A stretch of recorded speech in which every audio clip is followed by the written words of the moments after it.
Firefighter has died battling fires in Knysna, while another has sustained 50% burn injuries. Fire in the Southern Cape areas have subsided for now, but strong winds are still making firefighting difficult. Hundreds of homes and other structures have been gutted. At least 5 lives have been confirmed lost, including a pregnant woman and her 3-year-old son. People are returning to their properties to take stock of the damage. Firefighters are still battling sporadic outbreaks. Helicopters are water bombing the hotspots in Knysna, Plettenberg Bay and surrounding areas, which have been hard hit by the deadly runaway fires. What we feel is a supermarket that we feel that there's a need for people who are abandoned by the fire, and that we do a soup for everybody who in need of something to eat.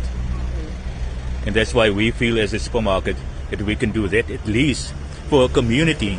It was so divided before that we could help, and this disaster helped us to see that the community that were divided come together as one, and that's how everyday living must be. It was scary to see the fire and the effect of the fire which was in the wake of it. So we were spectators. We couldn't do anything about it because we were also ordered to be away. But we drove our car onto the N2 and put on our hazard lights, and from there had a bird's eye view of what was happening. Fire started at this building at about 6 o'clock on Wednesday night, and it started from the back and then it worked its way forward, burning the roof first. Monetary wise, I do not know, but it is a lot of furniture inside the building apart from the external damage. A lot of furniture, of course, the stuff that was inherited. There was a Harley-Davidson motorcycle, a collector's item that was on display at all times, that is completely burnt. Our reporter Basisana Pora joins us live from Knysna. Very good afternoon to you, Basi. Thank you for joining us. Knysna is on its knees. A lot of devastation that has gone through there. Just take us through all the recent happenings that have been happening there. The fire, I understand, has been controlled, but the winds are making it very difficult to control it, isn't it? Good afternoon to you, Audrey, and to the viewers at home. Actually, speaking on how you're saying the winds are making it very difficult to control, right behind me there is a fire that wants to break out. The firefighters are working very hard to make sure that this fire doesn't break out. It would be such a disadvantage to this road because this mountain is very close to the main road. We could, from where I'm standing, it's literally 20 feet and I could touch it. If fire breaks out here, then this road will have to be closed, which is going to be a disadvantage because this is a road that leads into the CBD. It leads out into the townships, so they are battling to make sure that this fire does not break out. However, the town of Knysna has been dealt with a very big blow when it comes to the aftermath of this fire. A lot of people have been displaced, a lot of centers have been opened, and other centers are still being opened as we speak because now people are able to evaluate the damage and the loss that they have encountered. As we've made mention earlier on, people have started going back to your properties as well to start cleaning up and start evaluating on the extensive damage that they have. Speaking on people that are being displaced, I do have with me a guest who is from Coca-Cola South Africa. His name is Leon Phyllis, and he is the district manager. Good afternoon to you, Phyllis. Thank you so much for joining us. You are from a district in Port Elizabeth. What brings you to Knysna? Thank you for having me here. I'm the district manager for this area here, where the disaster actually happened. Because we're a true company with soul, we found it absolutely necessary to come out and provide some relief where we have disaster. So far we've assisted pretty well in terms of assisting the firefighters. We've dropped off some products, some water, about 50 cases yesterday for the firefighters just to relieve them, and some power aid just to energize them to get going with the daily work that they have to do. Today we're on the second mission in terms of what we want to do. We've got to the value of about 60,000 Rand blankets that we will provide and groceries that we've actually bought already. We're on our way now, and you will certainly accompany us on our way now to the community center up in White City, which is a location, a township locally here, where displaced people are placed in a community center, and we'll go and give them some groceries and some blankets to keep them warm at least. Let's speak about the family and the woman that you were telling me about who is displaced. Give us some detail on her. Yes, we had information yesterday that there's a lady that really, her house were burned down to the gutters. She's absolutely left with nothing. We're trying to locate her today, so she's the first person that we really want to go to, because she's now been homed by the neighbors. And obviously with nothing in your hands, we obviously thought it would be nice if we can provide her with groceries, so at least when she stays with the other family next door, she can at least have the groceries and she can have blankets at least to cover herself and the kids that she's with. And as Coca-Cola Beverages South Africa, is this the only thing that you have done, or have you done such reliefs in the past for other communities? As I've indicated that we are a company with soul. This is daily what we're doing. We believe in corporate social investment, really through the true sense of the word.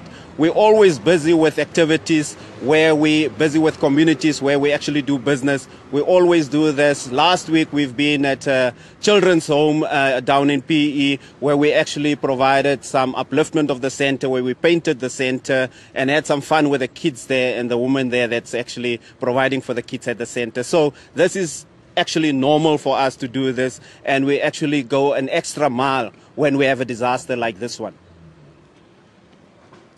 Coca-Cola South Africa coming through to help and aid people that have been displaced, also making mention that they've put a budget of more than 60,000 rands in blankets to put to take to families that are displaced. And also, Audrey, I would just like to make mention again of how the fire sparks very easily. Again, I would like the viewers at home to see what is behind me right now, which is the fire that is threatening to break out, and of which the firefighters are battling very hard to contain, because should this fire also break out like other areas in Knysna, we will see, huge loss and huge disadvantage to the communities and to the people that are here, because from where we are standing, still it's business as usual as other people are doing their day-to-day activities. Major supermarkets are opened, the banks were opened. So if this fire breaks out, then this area will be affected and some businesses will close down and more people will lose more. Obviously, still a very volatile situation there in Knysna, Basisana. A lot of concern also about informal settlements around Knysna. What kind of help has been provided for those that have lost their homes, that have lost their shacks, that are literally have the only thing they have is the clothes on their backs? What kind of help have they been given? There's a lot of help, as I've made mention earlier when we started, when I said a lot of centers are being opened, a lot of disaster relief centers are being opened around the CBD of Knysna. We've spoken to Coca-Cola, we've spoken to, a big supermarket in the area who's also providing food to the people. We will be visiting the township as soon as we finish with this live broadcast. We are heading into the community in order to give the viewers of ANN7 in-depth information on what really happens to the person who is right below in the food chain. And what else do we know about the firefighters that have lost their lives as they've been trying to help the community of Knysna as they're going through their job? Take us through the details of those that have lost their lives in the line of duty.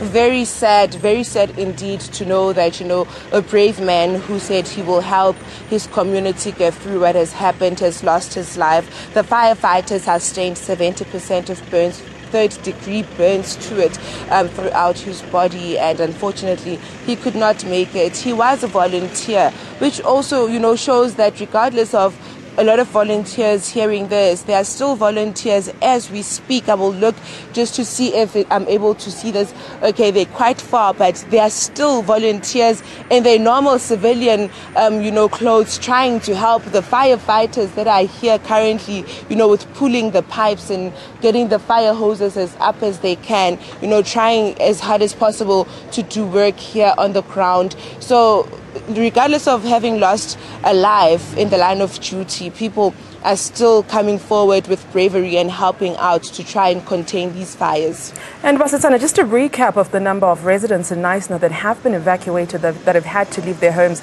I understand that most of them are starting to trickle back to their homes. I understand there has been a lot of looting that happened while the residents were away. Just take us through those details as well. A lot of people have started coming back, more especially people who owned businesses. A lot of them are going back to start cleaning up and to evaluate the loss that they've had. More than 150 homes have been shattered, and more than 150 families as well have been displaced, as the number of shelters are growing in the area because of the number of people that are affected are also growing. Because you would think that one is okay and they haven't lost everything, but by the time that they are done cleaning up, the whole building crumbles down and they lose absolutely everything, even that bit of shelter that they have, increasing the number of people that are out. It is a huge risk knowing that there are people in shelters, people that have evacuated their homes in order to be away from the fire. It is a huge risk when it comes to criminalities, because that is where the criminals come in to come and steal and loot their belongings. But I'm sure after we've spoken to law enforcement agencies, we will find out exactly how many of these criminalities have been reported. And at this point, is there a figure that has been mentioned perhaps by officials of the amount of damage that has happened in Knysna and how much it would actually take to rebuild people's homes and all the infrastructure that has been destroyed? Do we have a figure that they're playing around with yet? I'm sorry, Audrey, can you repeat that again? Basi, I was saying the amount of infrastructure and homes that have been destroyed by this fire. Are the officials talking about what kind of an amount when it comes to the money that is needed to rebuild Knysna back to its original form? Or is it a bit too early to be able to correlate the numbers and assess the damage that has happened there? Right now, officials are, hands-on in trying to assist and find out how many people have been displaced currently. That when we wanted to speak to them, they said, can you please just give them an opportunity to speak to the community people and find out how many people have been affected so that they come to us with a round figure. And I figure that that will take some time, considering the fact that these fires are still ongoing and they're still raging. But one of the people that I've spoken to, who is Con Barnard, the owner of a boutique hotel that broke down, said he can't, distinguish how much he has lost. But luckily enough for him, he has insurance, so his insurance company will pay. But in the township, I don't think insurance is one thing that people have in their mind right now, because most of them probably don't have. What is on their mind probably is how they have lost absolutely everything. Other people saying, regardless of the fact that we will get, insurance paying out, we've lost memories, we've lost, this town, the people in this town are very shattered because Knysna is a tourist destination. So this fire is going to impact this town a lot, and more especially financially so. Basi, thank you so much for giving us those details. We certainly appreciate it. I know you're still in Knysna assessing the situation, so you can give us from ground report exactly what is happening there with the rescue efforts. Our reporter there, Basi, coming to us live from Knysna. Apparently residents are starting to come back to their homes. A lot of looting apparently has happened also in the meantime, and also rescue efforts are still underway. Still a very volatile area, as fires are most likely to spark at any time. The winds, the heavy gales are not making it any easy for the firefighters there. Of course, we do know that one of the firefighters has lost their lives, and 4 other residents also lost their lives in this devastation. NN7 keeps its eye on the story, and we'll be giving you all the latest details coming from Knysna.